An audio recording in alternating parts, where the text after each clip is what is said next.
very much, and I'm glad to be here to share analysis and also especially to hear the analysis of other colleagues and your comments, because I don't often get to come to Russia or the East and hear these other perspectives. So I'm actually feeling privileged, and I want to thank all the hosts, and especially the Institute for Globalization Studies and Social Movements, and my dear friend Boris Kargalinsky for inviting me. The first point is that we are in a deep, prolonged, acute historical crisis. These are periodic crises. It is not merely a capitalist crisis or a crisis of finance or of the economy, but much more broadly, social, political, international, and civilizational, as well as industrial, urban modernity, a civilizational crisis. It is, in fact, therefore, a unique, comprehensive set of crises which are intersecting, overlapping, and magnifying each other. Some years ago, I was involved in a project which became a collection called Globalization and the Politics of Resistance. And the central thesis put forward there was that there is a paradox in this concept of globalization and its processes, in that we understand it as neoliberal economic globalization. These processes both weaken and dissolve social solidarities and social forces that could resist capital, but at the same time they provoke and mobilize these forces into resistance and new forms of resistance. There's a constant dialectic, and therefore resistance is part of globalization as much as crisis is part of globalization. And this crisis is no exception, this is continuing. So the concept of globalization is very dangerous and seductive if it is taken as a theory of everything or a totalizing notion. But you can, in a general sense, try to understand globalization processes as a historical type of an overarching framework which conditions, limits, and constrains our processes of social change. And they interact, again, continuously in how they affect one another, society, and these processes, state structure, constantly interacting. And that's how we could understand, if we carefully use this type of concept, the situation in which we make, we unmake, and we remake social relations as a part of globalization, and globalization in crisis, and globalization after crisis. So I'm just going to, as briefly as I can, say something about how I understand the historical dialectics of capital and social resistance, globalization and social change. The basic process is that every historical expansion of capital as a value form and a form of social relations dissolves solidaristic communal relations. It desocializes, it commodifies, it alienates labor and nature. Those very processes, just as Karl Polanyi explained long ago, invoke dialectical responses from society in its own self-defense, which are the reverse of those processes of capital. So when you view it historically in the long durée of the development of capitalism as a historical social system, it means, from my point of view, that capital requires social actions that restabilize society, re-socialize wealth, that decommodify our economic life, that disalienate us from ourselves, our production of technology and nature, and recreate solidaristic social relations. through praxis. So what I'm arguing is that in order for capital to expand and for capitalism to succeed as a social system, as an order, these processes I've described are intrinsic and are necessary. They're inevitable. It is the way these historical processes work. It is not a linear development of a simple expansion of capital. That's only part. This is what is not so correctly understood. So that, in other words, those very forces I'm talking about, which restabilize the whole social ensemble, are absolutely necessary to the historical success of capital itself. And if it undoes, if forces undo those necessary underpinnings, then capital destabilizes itself and brings about systemic failure, which it periodically does.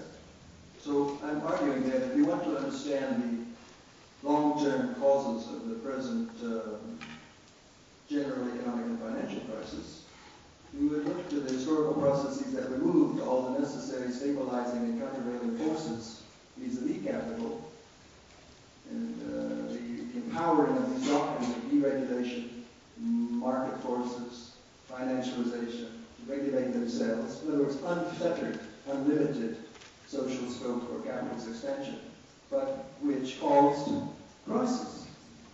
And so therefore, if you want a solution to the crisis, mere elite technical fixes in fiscal and monetary policy certainly will not be sufficient. So in that sense, and in relation to the fact that we're all aware of the Occupy Wall Street, these kind of phenomena, they are manifestations of a deepening of the crisis. In other words, solutions that have been put forward so far over the past 3 years and more have actually not solved the crisis. These actions so far have delayed the effects of crisis. They have displaced the effects of crisis in a variety of ways I will talk about in a moment. And they have magnified and increased its potential for even more destructive outcomes. And that is why, and I think scientifically, dialectically, historically, there is an inevitability and a necessity for radical political responses to the crisis. I cannot go into detail, but my argument has been since the beginning, since Lehman Brothers in October 2008, that only by addressing the fundamentals that caused the crisis, in other words, society will demand a real solution. Therefore, you must re-regulate capital, certainly. You must deconcentrate wealth. You must tame and correct the abuses of power of the oligarchy who have seized state power. These are real solutions. So I think for the time I have left, I would just say these couple of points about the present moment of the crisis. Everyone knows that this weekend and by Sunday, people hope that the political leadership in Europe will somehow miraculously solve the sovereign debt crisis, prevent a second banking crisis, save the euro, the eurozone, and the global economy from a massive second contraction. But I am arguing that, to repeat that argument,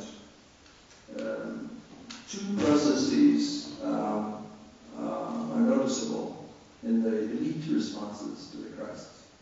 One is deferral, where they find an ever bigger balance sheet to shift the original losses off onto another balance sheet and then another one. And they have now reached a point where estimates are, they need a leverage just in the eurozone of 3 trillion euros to stop so-called contagion. That is an illustration of two principles. The first is the law of unintended consequences, and the other one is that a set of solutions which are imposed from the elite to solve one set of crisis tendencies actually creates the conditions for a second set of crisis tendencies which may actually be more serious. And we can see this in a way in which if they had even the ability to reach an effective elite decision on stopping the sovereign debt crisis, they could have stopped it at a relatively modest cost. Even 6 months ago, that cost has now gone from 100 billion euros to 3 trillion euros. This is systemic political failure. The displacements, in traditional crises, the North, the global North, the capitalist advanced societies were able to impose the greatest cost of adjustment onto all the weakest people and societies on the planet and make them pay the cost of the crisis. Now the worm has turned, and the North pays the price of their own crisis. So I will end on this, to think about these displacements. They are displacements, not solutions. It's gone from private sphere to where the crisis focus has moved, and the debt. From private sphere to public sphere, from the state, having accepted the debt on the balance sheet, to society by austerity policy. From the financial system, all elements of the financial system, to the real economy, to society. From capital, the source of the losses, to labor globally. And from the center or the core of the global system, the most advanced capitalist societies, to the periphery, as usual. And then back again, boomerang, to the core, where we now are.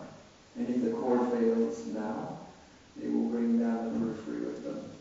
But unfortunately, there is no consensus in the G20. There is no harmony of interest.